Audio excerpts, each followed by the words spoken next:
10 से लेके रात के 2 बजे तक का टाइम, ये जो 4 घंटा टाइम है, 10 से 2 बजे का टाइम, ये बॉडी का हीलिंग टाइम होता है। बॉडी हमारा इंडिकेशन खुद देती है, जो प्यास लगने की फीलिंग है बॉडी का इंडिकेशन है। एक्स्ट्रा एनर्जी जो एक्स्ट्रा ग्लूकोज है उसे यूज करना जरूरी है। मॉर्निंग का सुबह का सनबाथ अगर लेंगे सनराइज से 1-1.5 घंटे के अंदर, वो नुकसान नहीं देता। यानी कि हम सबको कोई मिल गया का जादू बनना जरूरी है। उनसे पहले मैं आपको बताना चाहूंगा कि उन्होंने क्या क्या अपनी लाइफ में अचीव किया है। तो वो एक हेल्थ एंड लाइफस्टाइल कोच हैं, वो एक मेडिटेशन ट्रेनर भी हैं, इसके अलावा उन्होंने master in science of living भी कर रखा है। और इसके साथ साथ आपको ये जानकर बहुत खुशी होगी कि वो एक ऑथर भी हैं, इंटरनेशनल बेस्ट सेलिंग ऑथर हैं वो ब्रायन ट्रेसी के साथ। And there are lot of authors in that also. तो और अभी उनकी एक और रिसेंटली वो एक बुक के ऊपर काम कर रही हैं और उनकी एक बुक आने वाली है अभी। तो please welcome today's guest Jayshree ji. नमस्ते। नमस्कार जयश्री जी। परिवार। How are you? या मैं अच्छी हूँ, फर्स्ट क्लास। आप सभी कैसे हैं? आई थिंक आपका चेहरा देखने के बाद जो ठीक नहीं भी थे वो भी अब अच्छा महसूस कर रहे होंगे। Thank you. वो होता है ना, देखो, कई बार डॉक्टर की हमें दवाइयां खानी पड़े और उससे अगर कोई हमें बचा ले तो उससे बेटर और कुछ नहीं हो सकता। तो आपका चेहरा देखने के बाद जो डॉक्टर की दवाइयां उनको नहीं देखनी पड़ेंगी तो उससे बेटर और कुछ हो ही नहीं सकता। तो आपने जैसे हमारी डिस्कशन हुई तो जयश्री जी ने बताया कि वो मॉडर्न नेचुरोपैथी के अंदर हैं। हमने नेचुरोपैथी के बारे में फिर भी थोड़ा बहुत सुना है, लेकिन मॉडर्न नेचुरोपैथी के बारे में हम आज जानेंगे कि मॉडर्न नेचुरोपैथी होता क्या है। और जिन लोगों को नहीं पता कि नेचुरोपैथी क्या होता है वो नेचुरोपैथी के बारे में भी जानेंगे कि नेचुरोपैथी क्या होता है और हेल्थ को भी आप कैसे बेनिफिट कर सकते हैं। तो हम सब कुछ आज जानने वाले हैं। तो उससे पहले जयश्री जी मैं आपसे जानना चाहूंगा कि आपकी स्टोरी क्या है, आप यहाँ पे कैसे आए और आपने इतना कुछ कैसे अचीव किया और आपका इस साइड इंटरेस्ट कैसे क्रिएट हुआ नेचुरोपैथी की साइड, ये सब कुछ आप बता पाए तो। श्योर तुषार जी। पहले जैसे आपने बोला कि बहुत लोगों को नेचुरोपैथी के बारे में नहीं मालूम, तो मैं उसके बारे में बता दूं कि नेचुरोपैथी क्या है और मॉडर्न नेचुरोपैथी क्या है। फिर मैं मेरी जर्नी कैसे स्टार्ट हुई इसके बारे में बताती हूँ। नेचुरोपैथी मतलब वर्ड से ही पता चलता है कि नेचर वाला पैथी। ऐसा ऐसा पैथी मतलब ऐसा सिस्टम, ऐसा हीलिंग सिस्टम जो नेचर से होता है। जब हम बात नेचर की करते हैं तो 5 एलिमेंट्स आता है। आई थिंक आप लोगों में से मोस्ट ऑफ द लोगों को पता ही होगा वो 5 एलिमेंट्स क्या है। जैसे आकाश, वायु, अग्नि, पानी और धरती। ये 5 तत्व जो है प्रकृति के, ये ही 5 तत्व से अपने शरीर का इलाज करके जो स्वस्थ हेल्दी लाइफ पाते हैं, हेल्दी अपने आप को करते हैं, दैट इज कॉल्ड नेचुरोपैथी। और मेरा जो स्पेशलाइजेशन है वो मॉडर्न नेचुरोपैथी है। अब ये modern naturopathy actually is a combination of modern science and nature science. अब मैं पहले मेरी कहानी बताऊंगी तब आप इस चीज को ज्यादा अच्छे से समझ सकोगे। बिल्कुल वही सब जानना चाहते हाँ। हैं। एक्चुअली मेरी जर्नी ऐसे शुरू हुई जब मैं छोटी थी। तो मेरी मम्मा बहुत ज्यादा बीमार रहते थे।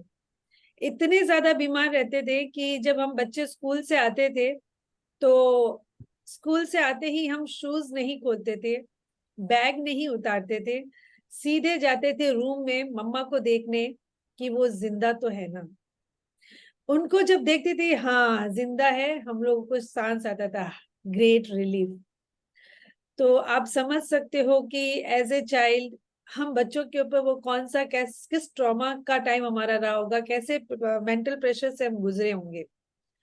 पापा मैं ने अभी ऐसा सुन के कोई, ही मेरे को लग रहा है तो मैं समझ सकता हूँ कि आपके साथ क्या या बीती। मतलब पल पल हमको ये था मेरी मम्मा जिंदा तो है ना, मम्मा जिंदा तो है ना, यही एक रहता था हमारे माइंड में। पापा ने ऐसा कोई ट्रीटमेंट नहीं था कि उन्होंने करवाया नहीं हो। बट तुषार जी आपको एक बात बताती हूँ, जैसे जैसे वो दवाइयां ले रहे थे उनका हेल्थ ठीक होने के बजाय ब्रांचेस में और अलग अलग बीमारियां निकलती है ना, वैसे अलग अलग और प्रॉब्लम्स बढ़ते ही चले गए। ठीक होने के बजाय प्रॉब्लम्स बढ़ते गए। फिर एक टाइम ऐसा आया जब हमें पता चला नेचुरोपैथी सेंटर्स के बारे में, योगाश्रम, मेडिटेशन सेंटर्स के बारे में। तो पापा मम्मा को उधर लेके गए। हाँ, क्योंकि हम छोटे बच्चे थे तो हम भी साथ में गए, हमको छोड़ के कहाँ जाते, तो हम भी उनके साथ हो लिए। तो वहां पे महीनों महीनों हम रहते थे और उनका इलाज करवाते थे।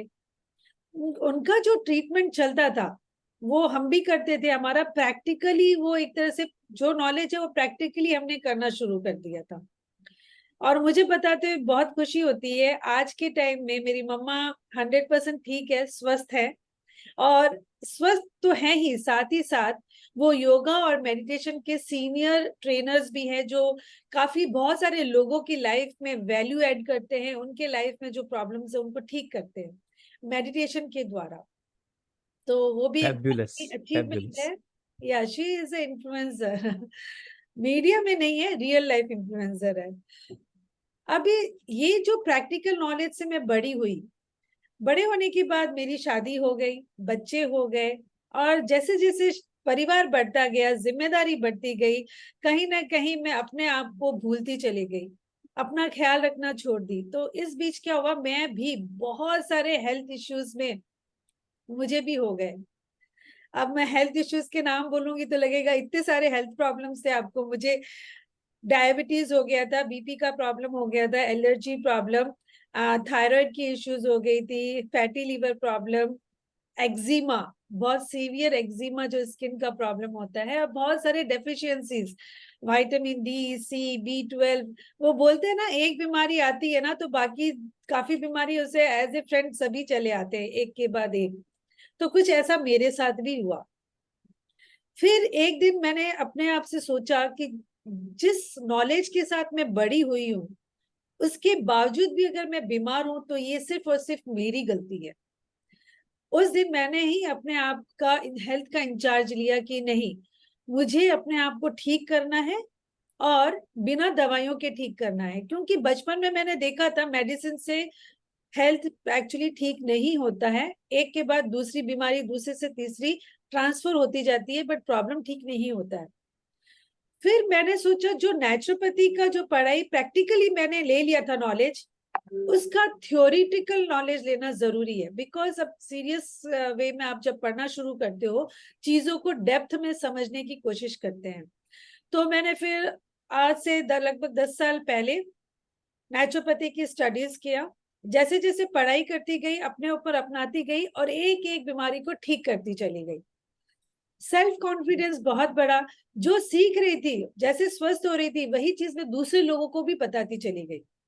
उन लोगों में भी बहुत हेल्थ में प्रॉब्लम से ठीक होने लग गए। आपको विश्वास नहीं होगा, नेचुरोपैथी सीखने के बाद मेरे घर में दवाइयां ही आनी बंद हो गई।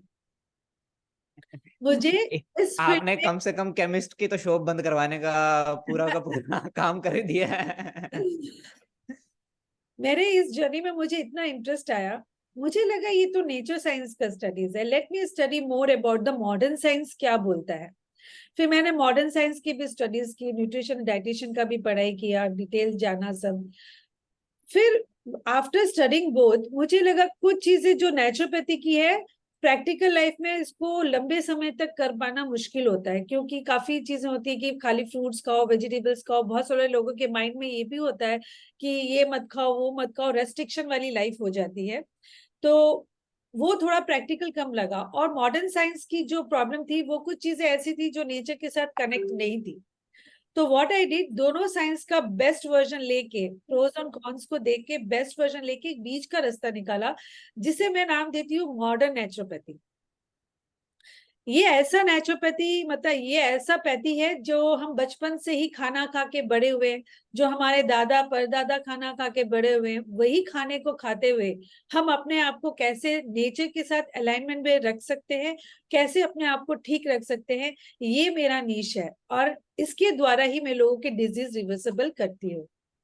अब आज के टाइम में ये मेरा एक मिशन भी हो गया है कि कम से कम 10 लाख लोगों को मैं उनके हेल्थ में हेल्प करूं, उनके डिजीज रिवर्सल करने में, ताकि वो मेडिसिन को छोड़कर नेचुरल वे से कैसे ठीक होना है, अपने आप को सही तरीके से, सही स्ट्रैटेजी से हमेशा हमेशा के लिए स्वस्थ हो सके। बहुत बढ़िया, बहुत बढ़िया जयश्री जी। क्योंकि देखिए, पहले तो लोग खुद ही ठीक हो जाए ना, वो बहुत बड़ी बात होती है।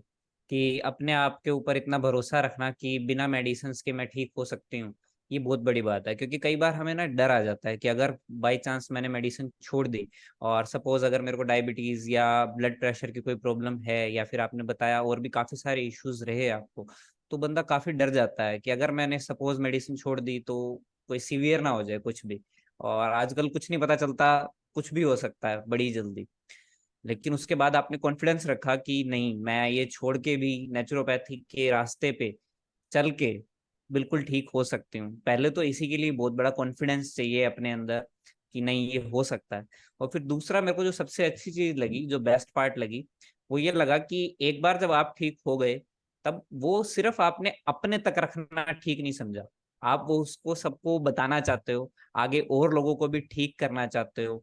जैसे आप जिस इश्यूज से कर चुके हो, जो इश्यूज आपको आए हैं वो इश्यूज किसी और को ना आए, ये आप चाहते हो। तो ये आप जो काम कर रहे हो ये बहुत बढ़िया है। और इसी के बारे में आज हम और भी बात करेंगे कि किन किन मेथड से, किन किन तरीकों से हम लोगों की हेल्प कर सकते हैं, और क्या ऐसे वेज हैं जो, अगर आप कुछ टिप्स बता पाएंगे हमें कुछ चीजों के बारे में, जैसे आपने कुछ डिसीजेस के बारे में बताया भी, तो उनको रिवर्स करने के लिए क्या मेथड्स यूज किए जाएं जो बिल्कुल नेचुरल हो, बिल्कुल नेचुरल हो, और कोई भी आसानी से यूज कर सकता हो। कोई उसको ये ना लगे कि मेरे लिए बहुत मुश्किल हो गया, ये ऐसा नहीं कर पा रहा हूँ मैं, या ऐसा नहीं कर पा रही हूँ। तो ये आज हम जरूर इसके बारे में जानेंगे। तो मेरा पहला क्वेश्चन ही, क्योंकि आपने काफी सारे डिसीजेस का नाम लिया जिसको आपने रिवर्स खुद ही किया है, तो मैं डायरेक्ट वहीं से ही स्टार्ट अगर आपसे करूं, तो सबसे पहले मैं यही पूछना चाहूंगा आपसे कि अगर किसी को ब्लड प्रेशर है, चाहे वो हाई है या लो है, तो क्या हाई वाले को क्या प्रिकॉशंस लेने चाहिए नेचुरल, और लो वाले को क्या लेने चाहिए? देखो थोड़ा बहुत तो हमें सभी को पता है। जैसे अगर मैं अपना बताऊं, मेरा कई बार ब्लड प्रेशर रो हो गया था पहले। तो बताते हैं कि आपको अगर नमक ज्यादा खाओ, या फिर चॉकलेट वगैरह खा लो, या कॉफी पियो, ये सब चीजें हैं। इसके अलावा और क्या है जो हम कर सकते हैं? जरूर। तुषार जी, ये ब्लड प्रेशर ही नहीं, मैं बाकी सभी चीजों की एक साथ ही बताऊंगी, क्योंकि ये जितनी भी डिजीज हैं, चाहे हाई ब्लड प्रेशर हो, लो ब्लड प्रेशर हो, डायबिटीज हो, सारी की सारी डिजीजेस लाइफस्टाइल डिजीजेस कही जाती है। बिल्कुल बिल्कुल। तो लाइफस्टाइल डिजीजेस मतलब ये बीमारी हुई है हमारे रॉन्ग लाइफस्टाइल के कारण। तो अगर कारण लॉन्ग लाइफस्टाइल है तो उस कारण को ही ठीक कर देते हैं। सही लाइफस्टाइल को अपनाने से हमें कोई एक ऐसा मेडिसिन नहीं है कि एक चीज कर लिया हम बीमारी से ठीक हो गए। हमें अपनी लाइफस्टाइल के ऊपर काम करना होगा। जैसे ही लाइफस्टाइल ठीक होगी, हमारी एक एक चीजें अपना आप ठीक होती चली जाएगी। और आप मानेंगे, जैसे लाइफस्टाइल ठीक करने की बात करते हैं, तो बाई डिफॉल्ट वो सारी लाइफस्टाइल अपना आप जुड़ जाती है नेचर के साथ। जब नेचर के साथ हम जुड़े हुए रहते हैं और सही लाइफस्टाइल को फॉलो करते हैं, तो एक दो डिजीज नहीं, पूरा ही डिजीज ठीक होने लगता है। बिकॉज नेचर जो है हीलिंग का काम करती है। नेचर को ये नहीं पता है कि इसको बीपी ठीक करना है या डायबिटीज ठीक करना है। Nature knows as a whole body, पूरी बॉडी को ठीक करना है। अब उसके अंदर चाहे जो भी डिजीजेस हो, कई बार ऐसा देखने में आता है कि हमें कुछ जैसे बीपी का पता था कि हाई बीपी है, बट दूसरे कोई हेल्थ इश्यूज था वो पता नहीं था। लेकिन जब हीलिंग के प्रोसेस में आता है तब जाके पता चलता है, अच्छा ये प्रॉब्लम भी था, वो भी ठीक हो गया।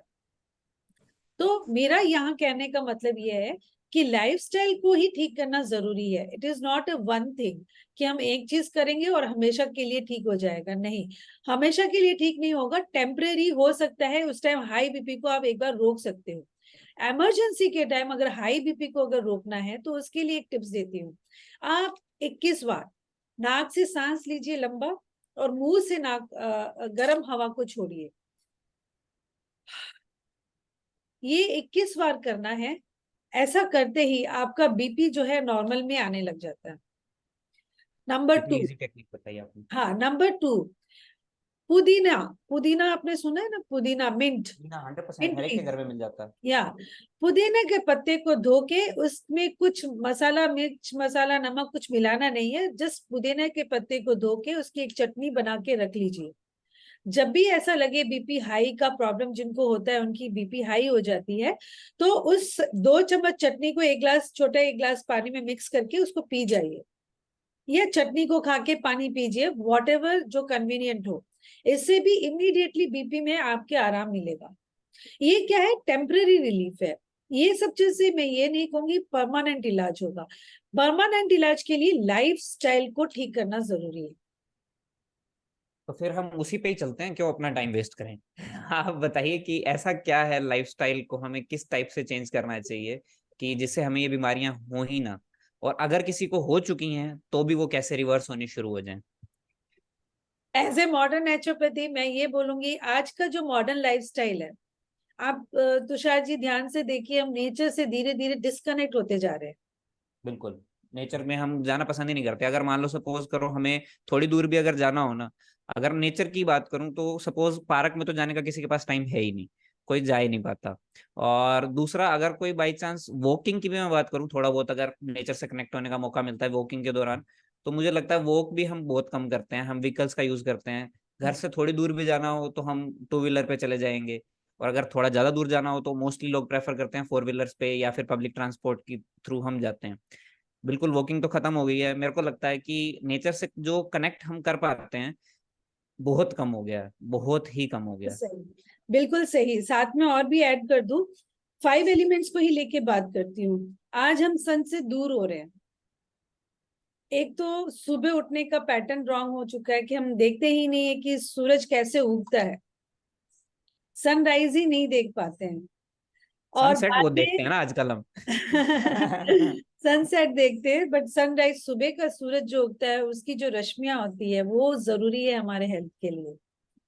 और बाद वाला जो रेज आता है वो हार्श हो जाता है, वो फिर हेल्थ के लिए ठीक नहीं रहता है, बहुत सारे हेल्थ इश्यूज होने लग जाते हैं। इसके लिए मॉर्निंग का टाइम, जो सुबह का जो सनरेज है, बहुत जरूरी है।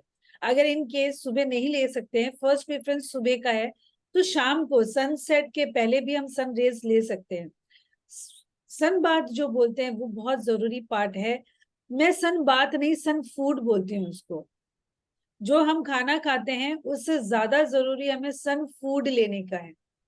जब सन फूड हम लेंगे अच्छे से, जो हम स्किन जो है सन सन फूड खाती है, जो सन रेज को लेती है, वो हमारे हेल्थ के लिए सबसे बेसिक फूड है। वो लेना सबसे ज्यादा जरूरी है। यानी कि हम सबको कोई मिल गया का जादू बनना जरूरी है। हमें धूप की बहुत जरूरत है। Exactly. Okay okay, please son, explain. या सन जो है बहुत संसार ही सन के पीछे चलता है। आप देखिए, जिस दिन बारिश होती है, सन नहीं उगता है या बादल छा जाते हैं, तो कैसा फील होता है हमें? बहुत आलस आलस सा आता है, सिलन सिलन वाली फीलिंग होती है, बदबू सी आने लग जाती है, राइट? और इन्फेक्शन को ठीक करने के लिए जो हम मेडिसिन लेते हैं, मैं बोलती हूँ नेचर नेचर को जो डिसइंफेक्शन, सबसे बेस्ट डिसइंफेक्शन है वो सूर्य है। आप देखिए, कभी भी हमको जब दीपावली की सफाई करते हैं, अंदर के कपड़े निकाल के हम धूप लगाते हैं। अनाज में कीड़े लग जाते हैं तो धूप लगाते हैं। ये क्यों करते हैं? ये इसके लिए कि उसमें जो कीड़े हैं, उसमें जो भी नुकसान हुआ है वो सब ठीक हो जाए। तकिया, बिस्तर, ये सारी चीजें हम धूप लगाते हैं, वो तो नॉन लिविंग थिंग है। हमारा body each and every cells living cells से बना हुआ है। उसमें कितने सारे डे टू डे लाइफ में इन्फेक्शियस चीजें होती रहती है, बैक्टीरिया, वायरसेस वगैरह। इनको डिसइंफेक्ट करने का सबसे एक ही बेटर तरीका है, वो सनबाथ। अपने आप को डिसम ऊपर की बॉडी को सफाई करते हैं, बट इंटरनल बॉडी की सफाई का क्या? इंटरनल बॉडी की सफाई जो है सूर्य करता है, सूर्य की रश्मियां करती है। तो ये हो गया पहला, नहीं, नेचर का पहले जो के अंदर ही पहला। मेरा एक क्वेश्चन आ रहा है बीच में, मैं पहले ही पूछ लूं ताकि फिर बाद में आगे हाँ हम हाँ, चलेंगे तो। जरूर। ठीक है। पहले के अंदर मेरा ये क्वेश्चन आ रहा है कि आजकल ना जैसे होता है, काफी बार होता है, स्पेशली गर्ल्स के साथ ज्यादा होता है कि सूरज के सामने डायरेक्ट इसलिए नहीं जाते कि टैनिंग हो जाती है, ऐसा लगता है। ठीक है, आजकल तो खैर बॉयज भी नहीं जाते हैं, मैं आपको क्लियर बताऊं। ठीक है। तो ये आजकल बहुत ज्यादा होता है कि हमें लगता है कि स्किन टैन हो जाएगी, तो फिर ऐसा क्या तरीका है कि स्किन टैन भी ना हो, क्योंकि आजकल पोल्यूशन भी है, और ऐसा लगता है कि अगर हम सन बाथ लेंगे तो स्किन टैन भी हो जाएगी, तो टैनिंग भी ना हो और हमें बेनिफिट भी हो जाए, कोई बीच का रास्ता। Very good question. I think बहुत लोगों के ये क्वेश्चन रहेगा। आपने सनराइज देखा है तुषार जी? हाँ, मैंने तो वो देखा है, मैं एक्चुअली सुबह उठने का तो शौकीन हूँ। सुबह की जो रश्मियां होती है वो कैसी होती है? सुबह का तो सन मतलब जबरदस्त होता है, देखने में मजा आता है, बेबी लेकिन उठते रश्मियां बहुत कम लोग होती है, हैं। एकदम लाइट। और बेबी बोलते हैं ना, बेबी कच्चा, वो हार्श नहीं होता है एकदम। वो सूर्य की रोशनी लगती ही नहीं है कि बहुत कुछ हो रहा है। बट वो जो बेबी रश्मियां ना, वो बात लेना है हमें। मतलब सूर्योदय से लेके 1 से 1.5 घंटा के अंदर अंदर हमको सन बाथ ले लेना है। अच्छा। उसके बाद वाला नहीं। जो मॉर्निंग का सन बाथ लेंगे उसमें टैनिंग नहीं होता है। बाद का जो लेते हैं, मैंने इसके लिए बोला बाद वाला लेना नहीं चाहिए। वो दूसरे तरीके से काफी नुकसान पहुंचा सकता है, क्योंकि हार्श हो जाता है। मॉर्निंग का, सुबह का सन बाथ अगर लेंगे सनराइज से 1-1.5 घंटे के अंदर, वो नुकसान नहीं देता है। Okay okay, continue to the second point. अब सेकंड बात, हवा पर ले लें। जो वायु है वो हमारे जीने का आधार ही है, राइट। But right. आज के टाइम में हम क्या कर रहे हैं, नेचर नेचर की जो हवा है, कुदरती हवा से दूर हो रहे हैं। घरों को खिड़कियां बंद करके रखते हैं घरों में। गर्मी के टाइम गर्म हवा आ रही है, एसी चल रहा है, इसके लिए खिड़कियां बंद रखो। सर्दी में ठंडी हवा आ रही है, इसके लिए खिड़कियां बंद रखो। अच्छा मौसम है तो भी ये होता है कि पॉल्यूशन आ रहा है, खिड़कियां बंद रखो। होता है ये। बिल्कुल बिल्कुल सही बात है आज आपकी। आर्टिफिशियल एयर में जीने लगे हैं, चाहे वो एसी हो, पंखा हो, कूलर हो, XYZ कुछ भी हो। तो खुले हवा में भी रहना बहुत जरूरी है। जो ये भी बात सही है कि डे टाइम में पॉल्यूशन बहुत हो सकता है। इसके लिए तो सुबह का टाइम सबसे अच्छा होता है, सन बाथ भी हो जाता है, एयर बाथ भी साथ में हो जाता है। कुछ देर खुली हवा में, चाहे आपको सुबह टाइम मिले या शाम को, अपने आप को सुबह खुली खुले खुले हवा में, खुली वातावरण में अपने आप को एक्सपोज जरूर करना चाहिए। डीप ब्रीदिंग का प्रैक्टिस जरूर करना चाहिए। इस तरह से आप एयर एलिमेंट के साथ भी कनेक्ट रह सकोगे। और that's very now good. Third third आता है ईथर। ईथर मतलब स्पेस। स्पेस यानी खाली जगह। कुदरत ने इतना ब्यूटीफुली डिजाइन किया है हमारे बॉडी को, पूरे संसार को, कि हर जगह स्पेस है। दो सेल्स के बीच में भी स्पेस है। ये स्पेस अगर नहीं होता है तो इसका मतलब हमारे शरीर में बहुत ज्यादा टॉक्सिन्स इकट्ठे हो गए हैं। जब ये जितना टॉक्सिन्स इकट्ठा होगा उतने ही हम बीमारी से घिरे हुए रहेंगे। इसके लिए जरूरी है कि समय थोड़े थोड़े इंटरवल में हम अपने आप की बॉडी की डिटॉक्स करवाते रहे, ताकि वो स्पेस एलिमेंट मेंटेन रहे। और अर्थ एलिमेंट की बात बोलूं तो अर्थ एलिमेंट में तो इसमें हमको, मैं पूछना चाहूंगा कि आपने जैसे बताया थोड़े थोड़े टाइम में हम डिटॉक्स करवाते रहें, तो कैसे डिटॉक्स कर सकते हैं हम अपनी बॉडी को? आ, बेस्ट वे क्या है? या ऐसे डिटॉक्स के मेरे काफी ऐसे मैं प्रोग्राम्स रखती भी हूँ। डिटॉक्स किसी के अंडर में, अगर कोई नए लोग हैं तो किसी के अंडर में रह के समझ के फिर करना चाहिए। सीख जाए तो आप घर ओके पे अपना आप भी कर सकते हैं। मेरा डिटॉक्स का ओके। प्रोग्राम चलता भी है। लोग आते हैं, इंटरेस्टेड होते हैं तो वो उस प्रोग्राम में वो भी ज्वाइन हो सकते हैं, अगर किसी को इंटरेस्ट हो तो।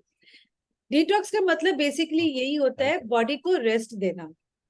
क्योंकि बॉडी एक टाइम में एक ही काम करेगी, या तो वो खाना लेगी, खाना खाएगी, खाने को डाइजेस्ट करेगी, या फिर बॉडी हीलिंग का काम करेगी, सफाई का काम करेगी। तीन में से एक टाइम पे एक ही काम होगा। बट आप बताइए तुषार जी, आज का लाइफस्टाइल क्या है? हम सिर्फ और सिर्फ खाते ही रहते हैं, हम्म। खाते रहते हैं और बॉडी को डाइजेशन का काम देते हैं, इसमें 24 घंटा निकल जाता है। सोते हैं ना, तो लास्ट में खाते खाते ही सोते हैं, तो पूरी रात बॉडी डाइजेशन नहीं रह जाती है, हीलिंग का टाइम नहीं मिलता है। बिल्कुल सही। एक ना मैंने सुना था डिटॉक्स का, मैंने कोई यूट्यूब पे वीडियो देखी थी, तो आप बताना कि क्या ये काम करता है। उसमें 16:8 का रेशियो था, यानी कि 8 आवर्स खाओ, आप कोई भी 8 आवर्स चूज कर सकते हो, और 16 आवर्स तक हमें नहीं खाना चाहिए, मतलब 16 आवर्स तक कंप्लीटली डाइजेशन का मौका देना चाहिए। तो क्या ये सच में वर्क करता है ये डिटॉक्स के यस लिए? यस, इसको बोलते हैं इंटरमिटेंट फास्टिंग। मैं ओके फास्टिंग का अलग अलग तरीका बताती हूँ आपको। ओके। जैसे ये जो मैंने बोला ना कि डाइजेशन का काम अगर हम कम कर दें बॉडी को, तो बॉडी को क्या हीलिंग का टाइम मिलेगा। अब डाइजेशन का कम काम देना मतलब खाना कम खाना, ऐसा खाना खाना जो न्यूट्रिशियस हो और साथ में इजी डाइजेस्टेबल हो, बॉडी को मेहनत नहीं करना पड़े। जैसे फ्रूट्स एंड वेजिटेबल्स है, या तो हम वाटर फास्ट कर सकते हैं, या फ्रूट्स एंड वेजिटेबल फास्ट कर सकते हैं, या फिर डेली लाइफ में अगर डिटॉक्स करना हो तो एवरीडे लाइफ के लिए इंटरमीडिएट फास्टिंग सबसे अच्छा तरीका है, जो अभी आपने बताया, 16 and 8 आवर्स का। 16 आवर फास्टिंग और 8 आवर्स ओपन टू ईट। तो 24 आवर्स को अगर 8 घंटों में बांटे तो ये तीन काम हो जाते हैं, 8 घंटा खाना, 8 घंटा डाइजेशन और 8 घंटा हीलिंग। तो ये 16 आवर्स के फास्टिंग में होता क्या है, 8 घंटा हमने जो खाया, नेक्स्ट 8 घंटे में डाइजेशन का प्रोसेस और नेक्स्ट 8 घंटे में हीलिंग का टाइम बॉडी को मिल जाता है। तो ये और जो बहुत हम अच्छा 8 घंटे में खा रहे हैं उसमें 8 घंटे में हम 3 से 4 बार भी खा सकते हैं खाने को। अगर जो 8 घंटे हमने डिसाइड किए, सपोज मैंने डिसाइड किया कि मैं सुबह 9 बजे से शाम को 5 बजे तक खाऊंगा, मैं पहली मील 9 बजे लूंगा, फिर सपोज मैंने दूसरी मील 12 बजे ले ली, तीसरी मील सपोज मैंने 2 बजे ले ली, और मेरे को शाम को भी कुछ खाना है तो हल्का फुल्का मैंने 5 बजे भी कुछ खा लिया। बट इंटरमीडिएट फास्टिंग में ऐसे नहीं है कि आप रात को खाएं और सुबह फास्टिंग करें, ऐसा नहीं होना चाहिए। इट शुड बी कि मैक्सिमम जितना जल्दी लास्ट 7 o'clock ओके। तब खाना फिनिश हो जाना चाहिए। ओके। क्योंकि सूर्य जैसे ही सनसेट होता है ना, हमारा डाइजेस्टिव जो जठर अग्नि बोलते हैं जिसको, डाइजेस्टिव सिस्टम बहुत स्लो हो जाता है। तो खाना जितना जल्दी खाएंगे उतना अच्छा जल्दी डाइजेशन होगा, नहीं तो बाद में डाइजेशन का प्रोसेस बहुत लंबा हो जाता है। और रात के खा टाइम कितने भी खाना बार भी सकते हैं इतनी, ना, मीन्स जैसे मैंने आपको बताया 3 से 4 बार अगर मैं खाना चाहूँ 8 आवर्स की हाँ साइकिल। ये 8 आवर की जो ओपन है उसमें आप 3 टाइम आराम से खा सकते हैं, उसमें कोई दिक्कत नहीं है। तो ये था नेचर के साथ कनेक्ट होना। ओके। मैंने आई ईथर के थिंक बारे में फिफ्थ बताया, एलिमेंट आपका रह गया था, मैंने बीच में आपको डिस्टर्ब कर दिया। आपने 4 बताए थे, आई थिंक ईथर फिफ्थ रह गया। बताया, वायु हवा का बता दिया, अग्नि का सूर्य देवता का हो गया, पानी। पानी हम हाँ। सबको पता ही है कि खा पीना, सही क्वांटिटी में पानी पीना चाहिए। बट आज के टाइम में क्या होता है, काफी लोगों को होता है कि अगर हेल्दी स्किन चाहिए या अच्छा बॉडी चाहिए तो पानी पियो, बहुत पानी पियो, जितना पानी पियोगे उतना अच्छा होगा। बहुत सारे लोगों का ये मिथ भी है कि सुबह उठते ही 1 लीटर पानी पी जाते हैं वो। तो मुझे आप लोगों से पूछना है, क्या 1 लीटर पानी का प्यास सुबह लगता है वाकई में? 1 लीटर का तो नहीं लगता, बाकी हाँ 2 गिलास तो मैं भी पी लेता हूँ ये, क्योंकि अब हैबिट है। हाँ वो हैबिट अलग बात है, बट शरीर को प्यास नहीं लगता, हम जबरदस्ती वो पानी पिलाते हैं। तो ये सही तरीका नहीं है। बॉडी के ऑर्गन्स को हम एक्स्ट्रा वर्कलोड दे देते हैं, चाहे वो किडनी हो या डाइजेस्टिव सिस्टम हो। बॉडी हमारा इंडिकेशन खुद देती है, जो प्यास लगने की फीलिंग है बॉडी का इंडिकेशन है। जितना प्यास लगे उतना पानी पीना चाहिए। ओवर पानी भी सही नहीं है और डिहाइड्रेट होना भी सही नहीं है। बराबर पानी पीना ऐसे अप्रोक्सीमेटली किसी एक बॉडी के लिए नहीं होता है कि सबके लिए एक ही फिक्स हो गया, क्योंकि सबका रीजन अलग है, अलग अलग जगह पे रहते हैं, अलग अलग बॉडी टाइप्स होता है, सबका खाना पीने का तरीका अलग है। तो पानी का कंजम्पशन भी अलग अलग तरीका हो जाता है। बट एन एन एवरेज बोला जाए तो 10 किलो पर 1 गिलास पानी इनफ होता है। 10 kg पे? 10 kg में 1 ग्लास ऑफ पानी इज इनफ। मीन्स अगर सपोज मेरा वेट 70 kg है तो तो 7 glass seven of glass water of is enough. Water, yes.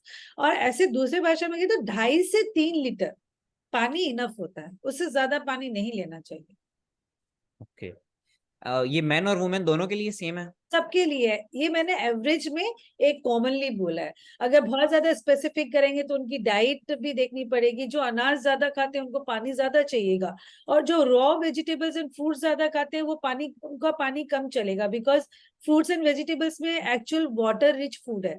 इसके लिए बॉडी को नीड भी कम, पानी की कम हो जाएगी उस टाइम। तो it depends on all those criteria also. अच्छा, इसमें भी ना हमारे इंडिया में काफी लोगों के अलग अलग थॉट्स रहते हैं। तो कई लोग कहते हैं कि अगर जो बिल्कुल नेचुरल सप्लाई का पानी आता है घर पे, ठीक है, अगर हम वो लें, उसको उबाल के पिए तो वो ज्यादा बेटर होता है, मतलब बॉडी के लिए। अगर हम आरओ का पानी लेते हैं तो उसमें कई मिनरल्स खत्म हो जाते हैं। अब कुछ होता है जो कुछ कहते हैं अल्कलाइन वाटर लें, तो वाटर के भी डिफरेंट टाइप्स हैं। तो कौन सा वाटर सबसे बेस्ट रहता है? कुछ नहीं, कोई भी पानी पीजिए। आरओ के पानी में क्या है, मिनरल्स एक्चुअली पूरे निकल जाते हैं, डिटेक्ट हो जाते हैं। तो बेस्ट है। उस पानी को आप पॉट, जो मिट्टी का घड़ा होता है, उसमें अगर पानी रखते हैं तो इट रिचार्ज, पानी का रिचार्जिंग हो जाता है। साथ ही साथ उसमें जो कॉपर आता है ना, कॉपर का एक शीट डाल दीजिए। तांबा जिस, घड़े के अंदर कॉपर का शीट डाल दें? हाँ। अब क्या होता है ना, तांबे के जग में या ग्लास में पानी रखते हैं ना, वो भी सही नहीं है, उसमें too much of copper mix हो जाता है। घड़े के मटके में अगर तांबे का एक छोटा सा शीट ले लेंगे ना, स्क्वायर का एक शीट ले लेंगे, हाँ पतला हाँ सा हाँ। शीट, वो पानी के अंदर डाल के रख लीजिए। तो वो मेटल क्या है, आपका रिचार्ज कर देगा पानी को, अच्छा रहेगा, वो पानी पी सकते हैं। बाकी अल्कलाइन पानी और काफी चीजें चल रही है, सबकी अपनी अपनी मान्यता है। ऑल आर गुड, अपनी अपनी जगह सभी सही ओके। ओके। है।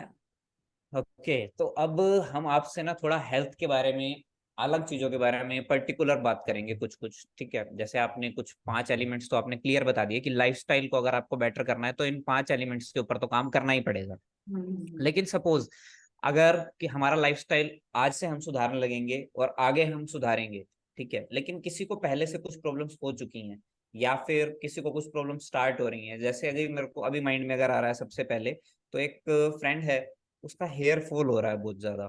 तो हम्म। हेयर फॉल को किस तरीके से रोका जा सकता है, और क्या अगर किसी का कंप्लीटली हेयर फॉल हो चुका है तो दोबारा से भी आ सकते हैं बाल, या फिर ऐसा कोई तरीका भी बताइए जिससे किसी का अगर नहीं हो रहा अभी तो फ्यूचर में हो भी ना। सी हेयर फॉल के एक्चुअली बहुत सारे रीजन होते हैं, वी नीड टू अंडरस्टैंड कि रीजन क्या है। क्रॉनिकल अगर कोई डिजीज हो तो वो भी रीजन हो सकता है, या कोई मेडिसिन लंबे टाइम तक ले रहे हैं तो मेडिसिन के साइड इफेक्ट्स भी होते हैं। हार्मोनल इम्बैलेंस के कारण भी हेयर फॉल होता है। और आजकल तो बालों में इतने सारे केमिकल्स यूज करते हैं, वो केमिकल्स स्टाइल और डिजाइनिंग और फैशन के चक्कर में केमिकल यूज करते हैं, उसके कारण भी हेयर फॉल होता है। हेयर फॉल के रीजंस बहुत हैं। डेफिशिएंसीज के कारण भी होता है, जैसे कि protein, vitamin D, vitamin C, vitamin E, vitamin B 12, इनकी डेफिशिएंसी होती है तो भी हेयर फॉल होता है। बाप तो रे बाप, अगर इतना जनरल सब कुछ। बेस, हाँ, इतना इतने सारे रीजंस की वजह से एयरफॉल होता है। यस, बहुत सारे रीजन होते हैं। तो जब तक रूट कॉज को हम ठीक नहीं करेंगे, अब जैसे आपको है अगर हार्मोनल इम्बैलेंस है और आप कुछ भी आप उसमें बालों में केमिकल ट्रीटमेंट ले रहे हो, कुछ भी करो, वो प्रॉब्लम सॉल्व नहीं होगा, because reason is hormonal imbalance. तो रीजन और रूट कॉज को समझना जरूरी है। बट इन जनरल अगर है तो डेफिशिएंसीज को पूरा कीजिए। जैसे विटामिन डी बहुत इंपॉर्टेंट रोल प्ले करता है हमारे बॉडी के ऑर्गन की फंक्शनिंग के लिए। तो विटामिन डी, विटामिन सी, ई, बी 12, इनकी डेफिशिएंसी को ठीक कीजिए। प्रोटीन रिच डाइट लीजिए। साथ में कुछ छोटा टिप्स भी बताती हूँ। ऑलिव सीड्स आता है, जिसे हलीम सीड्स भी बोलते हैं। हलीम सीड्स को आप उसको पाउडर बना के हलीम सीड्स को पानी के साथ भी ले सकते हैं, या फिर कोकोनट मिल्क या बादाम के मिल्क के साथ भी ले सकते हैं। एक ये उपाय, इससे हेयर फॉल काफी ठीक होता है। दिन में सेकंड, कितनी बार लेना चाहिए इसे? एक बार, या एक दिन में एक बार? अगर हलीम सीड्स नहीं मिलता है तो दूसरा एक और अच्छा इसका रिजल्ट हमने देखा है, जो फ्लैक्स सीड्स आता है, अलसी, हाँ अलसी के अलसी। बीज, उसके पाउडर को चर्न करके, जैसे एक कटोरी दही लेते हैं तो उसमें 1 चम्मच आप अलसी के सीड्स मिक्स करके एक रायता जैसा हो जाएगा, उसको भी खाइए। उसके भी अच्छे रिजल्ट्स मिलते हैं। हेयर फॉल काफी हद तक ठीक होता है उससे। और साथ में टी ट्री ऑयल एक एसेंशियल ऑयल आता है। उसको हम अगर कोई भी जो भी आप ऑयल यूज करते हैं, चाहे लाइक कोकोनट ऑयल या कोई भी आप जो हेयर में यूज करते हो, तो उस ऑयल के कुछ ड्रॉप्स को लगा के स्कैल्प में लगाएंगे तो हेयर फॉल में काफी आराम मिलता है उसमें भी। बाकी रूट कॉज को ठीक करना जरूरी है पहले। और रूट कोज के लिए एक्सपर्ट से ही मिलना पड़ेगा, उसके लिए एक्सपर्ट से ही सलाह लें कि हमें किस वजह से हो रहा है हेयरफॉल। हाँ, वो तो जो प्रॉब्लम है, प्रॉब्लम को सॉल्व कीजिए। ओके, नहीं रूट कोज का पता कैसे चलेगा, मतलब सपोज उसके लिए कोई टेस्ट होता है पर्टिकुलर या किस जैसे तरीके से? किसी को थायराइड है, हाँ, थायराइड के हार्मोन है, अगर उनके थायराइड की प्रॉब्लम है तो उनको पता ही रहेगा ना कि वो थायराइड की प्रॉब्लम या तो हाइपर है या हाइपोथायराइडिज्म है। या किसी को स्ट्रेस होता है बहुत ज्यादा, कोई प्रॉब्लम नहीं है, बहुत ज्यादा स्ट्रेस के लेवल में रहते तो भी हेयर फॉल होगा। तो इससे क्या है, हार्मोन्स जो है बहुत जल्दी इनबैलेंस होते हैं। और क्रॉनिकल डिजीजेस जितने भी है, डायबिटीज, बीपी और जो भी आप लाइफस्टाइल डिजीजेस देख रहे हैं, वो डिजीजेस लंबे समय तक है, तो उसके पीछे वो मेडिसिन भी लंबे टाइम तक लेते हैं, तो उसके साइड इफेक्ट से भी होता है और डिजीज के भी प्रॉब्लम की वजह से भी हेयर फॉल होता है। तो जो भी आपको डिजीज है उसे ठीक कीजिए। Okay okay. और ये तो आपने सही बताया कि डिसीज का अगर पता चल जाएगा तो उसके बाद फिर उसको क्योर करना इजी हो जाएगा। ठीक है। बालों के लिए नहीं, डिजीज फ्री, खुद को डिजीज फ्री बनाने के लिए ठीक कीजिए। बाल तो झड़ना अपना आप साइड इफेक्ट में अपना आप ही ठीक हो जाएगा। और अगर सपोज किसी को सिर्फ स्टाइलिंग की वजह से हो रहे हो तो, इसके अंदर मैं ज्यादा डीप में जा रहा हूँ क्योंकि मेरे पास ना पहले एक अभी क्वेश्चन आया था थोड़ी देर पहले सेशन शुरू होने से जस्ट पहले, तो उसने मेरे को कहा कि इसके बारे में जरूर पूछियो, तो मैंने कहा चलो। क्या है, क्या क्वेश्चन है? अगर सपोज स्टाइलिंग की वजह से किसी का हेयर फॉल हो रहा हो तो, ओवर स्टाइलिंग की वजह से। तो ओवर स्टाइल छोड़ दीजिए। सी, कहने ओके। का मतलब केमिकल्स हैं, केमिकल तो अपना असर छोड़ेंगे ही ना। आप केमिकल्स को इसके इफेक्ट को छोड़ने के लिए आपको केमिकल्स हटाने ही पड़ेंगे, तभी जाके आप उसको ठीक कर सकते हो। ऐसा तो नहीं हम केमिकल्स भी डालते जाएं और कुछ पिल्स भी लेते रहे और वो ठीक हो जाए, ऐसा नहीं होता है। केमिकल्स डाल रहे हैं एक्चुअली, हम we are playing with our body, which is not good. Here पे तो आपका दिख जाता है उसका असर, बॉडी के अंदर जाके कितने आपके हेल्थ के इश्यूज क्रिएट करते हैं वो हमें दिखाई नहीं देता। ठीक है। अब मैं आपसे ना एक यूनिवर्सल क्वेश्चन पूछना चाहता हूँ, जो एट लीस्ट इंडिया के अंदर आई थिंक 50% लोगों की तो समस्या है ही। एट लीस्ट 50% की है, ज्यादा भी हो सकती है, कम भी हो सकती है। अब किसी का वेट अगर इंक्रीज्ड है और उसे कम करना है, मैं जानता हूं आपने अपनी बुक में भी पूरे चैप्टर में इसी के बारे में लिखा है। हम्म। अगर किसी को उसके बारे में और भी जानना है तो जयश्री जी की बुक है, आप वो बिल्कुल हम लिंक में डाल देंगे अभी। ठीक है, तो आप वो भी पढ़ सकते हैं, लेकिन आज क्यों ना जयश्री जी बैठे हैं तो हम उनसे ही पूछ लें तो सबसे बेटर रहेगा। ये एक टॉपिक ऐसा है कि पूरा एक सेशन ले सकते हैं, क्योंकि लोग है ना वेट लॉस करने पे फोकस करते हैं। कई बार मेरे पास ऐसे ऐसे क्लाइंट आते हैं कि मुझे शादी के फंक्शन में जाना है या ये कोई फंक्शन है, मुझे कुछ ऐसा सा टिप्स बताइए कि इमीडिएटली मैं पतली हो जाऊं, या फटाफट से पतली हो जाऊं। तो मैं ये कहना चाहती हूँ, कभी भी फटाफट के से कभी भी रिजल्ट नहीं आता है। यू शुड नॉट गो फटाफट वाला कॉन्सेप्ट। बॉडी जो धीरे धीरे रिड्यूस करती है वो परमानेंट इलाज रहता है। और जो हम फटाफट के चक्कर में क्रैश डाइटिंग और बहुत सारी डाइटिंग करते हैं, एक बार आपको लगता है कि आप पतले हो गए, लेकिन हम बॉडी के अंदर इतना रप्चर, इतना टॉर्चर कर देते हैं कि उसके साइड इफेक्ट से दूसरे हेल्थ इश्यूज बहुत सारे होने लग जाते हैं। सबसे बड़ी बात कि हार्मोनल इनबैलेंस सबसे ज्यादा होता है। तो ऐसा कभी भी सिलेक्ट नहीं करना चाहिए। बहुत से लोग एडवर्टाइजमेंट देते हैं कि बिना एक्सरसाइज के भी पतले हो सकते हैं। अब आप बताइए, आप इसका एक सिंपल सा फंडा देती हूँ मैं, एक एक पेज पर नहीं जाऊंगी, सिंपल सा एक फंडा देती हूँ। हमारा जो शरीर है, हम जो भी खाते हैं उससे ग्लूकोज बनता है। एक्स्ट्रा ग्लूकोज होता है वो फैट में कन्वर्ट हो जाता है। ये फैट लीवर के पास जाता है और उससे ज्यादा मसल्स के पास भी स्टोर होता है। इससे ज्यादा भी हम ग्लूकोज लेते रहते हैं, तब ये फैट के रूप में एक स्टोरेज हाउस, जैसे वेयर हाउस में हम एक्स्ट्रा सामान रखते हैं ना, वैसे ही शरीर का जो एक्स्ट्रा जो सामान होता है वो फैट के अंदर डालती है। जो भी एक्स्ट्रा ग्लूकोज है वो फैट में डालती है। अब जिसका जितना ज्यादा फैट, मतलब उसका उसके अंदर इतना ज्यादा ग्लूकोज एक्स्ट्रा है जो बॉडी ने यूज नहीं किया है, वो दैट इज एक्स्ट्रा। जैसे हम फ्रिज में खाना बन जाता है, बचा हुआ जो फ्रिज खाना होता है वो फ्रिज में रखते हैं, राइट। तो फ्रिज के अंदर हम एक्स्ट्रा खाना डाले जा रहे हैं, डाले जा रहे हैं, उसको निकाल के यूज नहीं करेंगे तो फैट कम नहीं होगा। तो इसका सिंपल सा तरीका क्या है? दो तरीके हैं। पहला, कि फैट जो एक्स्ट्रा डाल रहे हो उसको कम कर दो, और जो ऑलरेडी अंदर एक्स्ट्रा फैट है, जो एक्स्ट्रा खाना है, एनर्जी है, उसको यूज करो। उसको जब तक यूज नहीं करेंगे तो फिर दूसरे तरीके से जो भी करेंगे वो गलत रास्ता है। कहने का मतलब ये है कि आपकी डाइट में न्यूट्रिशियस डाइट और बैलेंस डाइट लीजिए, बट बॉडी का मूवमेंट, बॉडी का एनर्जी लेवल इतना हाई रखिए, बॉडी का यूज इतना कीजिए, चाहे वो एक्सरसाइज के फॉर्म हो या कोई भी काम करने पे हो। एक्स्ट्रा एनर्जी जो एक्स्ट्रा ग्लूकोज है उसे यूज करना जरूरी है। अब यूज के लिए क्या, इसका मतलब हमें एक्सरसाइज जरूर करना है। सिर्फ एक्सरसाइज करके, सबसे बड़ी गलती लोग यहाँ क्या करते हैं, सुबह 1 से 1.5 घंटा खूब अच्छा एक्सरसाइज करते हैं, कोई भी फॉर्म ऑफ एक्सरसाइज करें, और फिर बाद में पूरे दिन बैठे रहते हैं, चाहे वो लैपटॉप हो, मोबाइल हो, टीवी हो, वॉटेवर, बैठे रहने का काम होता है। ये सबसे गलत है। आप एक टाइम तो बॉडी को यूज कर लिए फिर बैठे रहते हैं, तो वो जो बैठे रहते हैं ना, वो हमारे हेल्थ के इश्यूज के कारण बनते हैं। होल डे, पूरे दिन भर में हमें एक्टिव होने की जरूरत है। हर आधे घंटे में बॉडी को मूवमेंट देने की जरूरत है। अगर हम बॉडी को मूव करते तो वो एनर्जी यूज होती है, जब एनर्जी यूज होगा तो फैट अपना आप कम होना ही होना है। सपोज कीजिए जयश्री जी, हम अपने वर्क प्लेस पे हैं, तो अब वहां पे कुछ हैवी तो हम कर नहीं सकते वर्कआउट, तो कोई लाइट वर्कआउट आप सजेस्ट कर सकते हैं जो हम बैठे यस। बैठे भी, या थोड़ा सा हम कुछ कहीं पे अगर सपोज।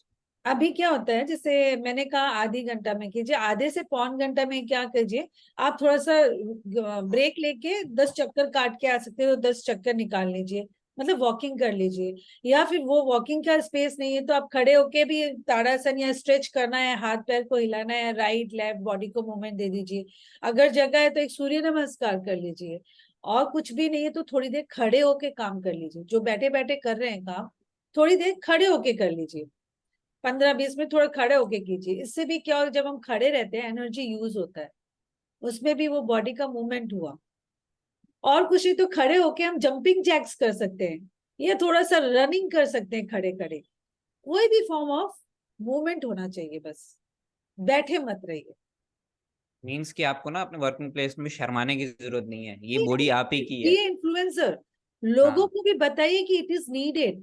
आज मैक्सिमम हेल्थ इश्यूज हो रहे हैं सेडेंट्री लाइफस्टाइल के कारण, एक जगह बैठा रहने के कारण। एक जगह बैठे रहना मतलब बीमारी को इनवाइट करना। बैठे मत रहिए। मैंने थोड़े टाइम पहले ही रील डाला था, हम जर्नी करते हैं तो एयरपोर्ट में या कहीं पर भी जाते हैं तो लोग बैठे रहते हैं वेटिंग टाइम पर। बैठे मत रहिए, वहां पर भी वॉकिंग कीजिए आप। Just give movement to your body, बहुत सारे हेल्थ इश्यूज ठीक हो जाएंगे। हाँ, जैसे हम और ऑफिस वर्क प्लेस पे यूं भी यूज कर सकते हैं, अगर लिफ्ट से जाना पड़ता है हमें तो स्टेयर्स हाँ, यूज करें। स्टेयर्स यूज करें। घर का काम भी हम उठकर कर सकते हैं, नहीं तो क्या है कि बोलते हैं अरे ये लाके दे, ये वो कर दे। We order others instead of ordering others. आप उठ के कीजिए, बहाना ढूंढिए कि हम कैसे उठ के काम कर सकते हैं। जितना ज्यादा आप बॉडी को मूवमेंट देंगे उतना ही आप ठीक होने वाले हैं। इस पे तो ना काफी सारे बच्चों की मम्मियां अब उनको सुनाने वाली हैं कि देखो, मैं कहती हूँ अपना काम कर लिया करो, नहीं, लेकिन जरूरी आप है। करते नहीं हो, आप हमें बोलते जरूरी है, हो। पहले के लेकिन लोग इसके लिए ही ठीक रहते थे क्योंकि काम करते थे वो। Physical activity is very much needed. ये सही कहा आपने, बिल्कुल सही कहा कि जहां पे भी हमें मौका मिले बॉडी को मूव करने का।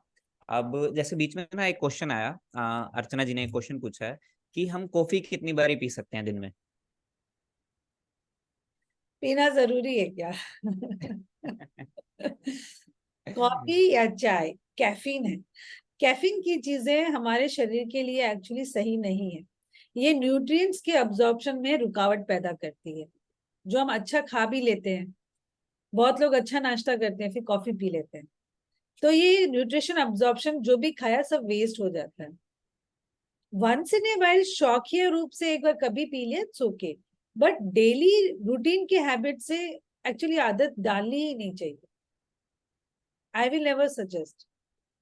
और अगर किसी को आदत है तो कैसे अभी लीव हाँ, किया जा अगर सकता है। जैसे चाय या कॉफी की आदत है, आप छोड़ नहीं सक रहे हो, या मे बी आप 5 बार पीते हो, तो ट्राई कीजिए इसको रिड्यूस कीजिए, 4 बार में लेके आइए, धीरे धीरे रिड्यूस कीजिए।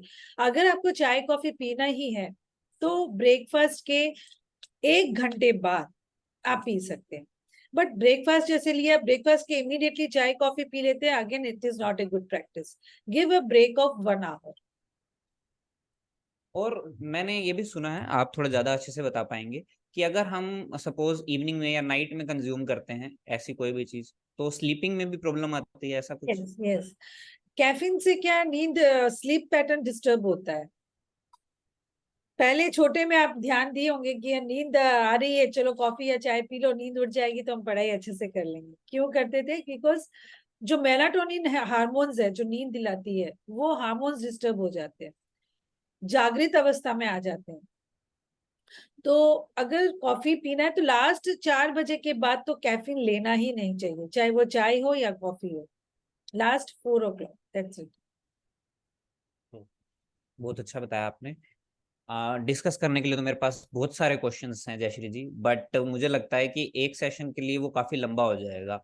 तो हम नेक्स्ट सेशन आपके साथ जरूर कंडक्ट करेंगे, लेकिन उससे पहले, क्योंकि हमें सेशन को समराइज करना है, तो मैं एंड में जो भी इस सेशन को देखने वाले हैं, अब भी देख रहे हैं और आगे भी जब ये डलेगा यूट्यूब पे या कहीं पे भी, तो जब भी कोई भी इसको देखे, तो आपकी एक एडवाइस, चाहे वो यंगस्टर्स हों, चाहे वो कोई भी किसी भी एज ग्रुप के हों, आपकी कोई एडवाइस अगर किसी के लिए है, स्पेसिफिक यंगस्टर्स के लिए है, तो वो आप बताइए। किसी सभी एज ग्रुप के लोगों के लिए, तो वो आप प्लीज अगर कुछ सजेस्ट करना चाहें तो। या मैं सभी के लिए है, यंगस्टर्स के लिए स्पेशल बताना चाहूंगी। ये आजकल लेट नाइट सोना, ये बहुत घातक होते जा रहा है। क्यों हो रहा है? जैसे हमारा दिन और रात, प्रकृति का एक सिस्टम है ना, दिन और रात, अपना आप दिन होता है, एक टाइम पे रात होती है। इसको वैसे ही हमारे बॉडी का भी एक सर्किल है जिसे हम बोलते हैं सर्केडियन रिदम। हर एक चीजों की टाइम होती है। जैसे ही सनसेट हुआ तो बॉडी के हार्मोन्स अपना अलग काम करते हैं, बॉडी के सिस्टम अलग काम करते हैं। बट हम क्या करते हैं, रात का काम जो है वो दिन का करने लग जाते हैं। तो इससे सर्केडियन रिदम जो है डिस्टर्ब होता है। और थोड़े टाइम के बाद धीरे धीरे बॉडी डिस्टर्ब होने लग जाती है, हार्मोन इनबैलेंस होने लग जाते हैं और हेल्थ इश्यूज बहुत होने लग जाते हैं। अभी क्या होता है, यंग जनरेशन में वो हेल्थ अंदर ही अंदर खराब होता है, उनको पता नहीं चलता है। तो they enjoy late night parties, parties नहीं भी हो तो भी रात को नींद नहीं आती है, वो टाइम पास करते हैं, मोबाइल्स में टाइम वेस्ट करते हैं। 10 से लेके रात के 2 बजे तक का टाइम, ये जो 4 घंटा टाइम है, 10 से 2 बजे का टाइम, ये बॉडी का हीलिंग टाइम होता है। अब जो हीलिंग के टाइम पे हम जगे हुए रहते हैं, कुछ भी खा रहे पी रहे होते हैं, तो बॉडी को हीलिंग का टाइम नहीं मिलता है, सर्केडियन रिदम डिस्टर्ब हो जाता है। इसके लिए बहुत जरूरी है कि हम टाइमली सो जाएं। लास्ट 10 साढ़े 10 बजे तक तो सो जाना चाहिए। इससे क्या होगा, हम हमेशा के लिए स्वस्थ रहेंगे। नंबर 2, रेडिएशंस, जो मोबाइल, लैपटॉप, कंप्यूटर या जितने भी इलेक्ट्रॉनिक अप्लायंसेस है, उनसे जो रेडिएशंस क्रिएट हो रहे हैं वो हमारे हेल्थ को बहुत ज्यादा नुकसान पहुंचा रहे हैं। घर में है तो भी, बाहर जाते हैं भी तो रेडिएशन के टावर्स आपको मिल जाएगा, हर 1 किलोमीटर में आपको टावर दिखाई देगा। तो हम रेडिएशन से पूरी तरह बच नहीं सकते, बट ये बात है कि रेडिएशन को हम कैसे ठीक कर सकते हैं, कैसे बैलेंस रख सकते हैं, इसके ऊपर सोचना जरूरी है। उसके लिए सबसे पहले जितना हो सकता है रेडिएशन को दूर रखें। मोबाइल को हम सारे टाइम हाथ में रखते हैं तो रेडिएशन पे ही रहते हैं ना, तो आप एक टाइम फिक्स कर लीजिए कि इतना ही टाइम रहूंगा, उसके बाद छोड़ दूंगा मोबाइल, मोबाइल लैपटॉप कंप्यूटर जो भी है। नंबर 2 तरीका ये है कि पूरे दिन भर में अर्थिंग कीजिए। अर्थिंग का मतलब होता है बेयर फुट, मिट्टी पर चलना, ग्रास के ऊपर चलना। वो इसके लिए क्योंकि जो रेडिएशन है हमारे शरीर में, एनवायरमेंट में बहुत हाई लेवल के वोल्टेज का रेडिएशन है। अर्थ जो है, धरती जो है, एक ऐसी जगह है जहां पे वोल्टेज 0 रहता है, नहीं के बराबर होता है वहां का रेडिएशन का वोल्टेज।